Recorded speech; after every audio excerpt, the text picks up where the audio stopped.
and the winner by majority decision. He came out in the right corner. And Trump, Corbin, our bout winner. And Corbin and Team Sarah Loco, trained by Ray Loco, and Nick Sarah. We're here with Robbie at Ring Fever. It's Ring of Combat.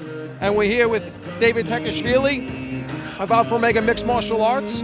And Carmine Zaki, he's the official Brazilian Jiu-Jitsu instructor for Alpha Omega Mixed Martial Arts. And we want to thank Lou Neglia for this wonderful combat event, Ring of Combat. And Lou, if you'd like to say a couple of words.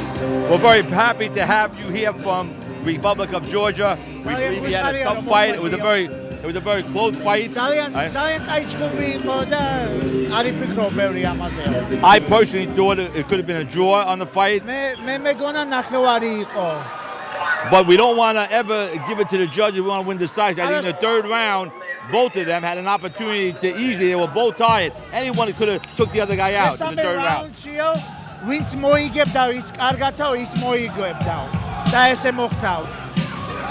Does he have any words? Does he have anything he wants to say?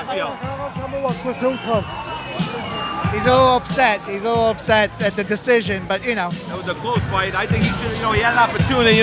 Sometimes a fighter has a great opportunity. He gave it to the judges, and unfortunately, he could have closed that window. Gordon was tighter than him. It reminds you of the Ali Frazier fight. Ali was ready to quit, and Frazier quit a second before him in that fight, in the Driller Miller. So, sometimes you're an inch away from success. I think one of his powerful punches, and he's got tremendous power, could have put it away.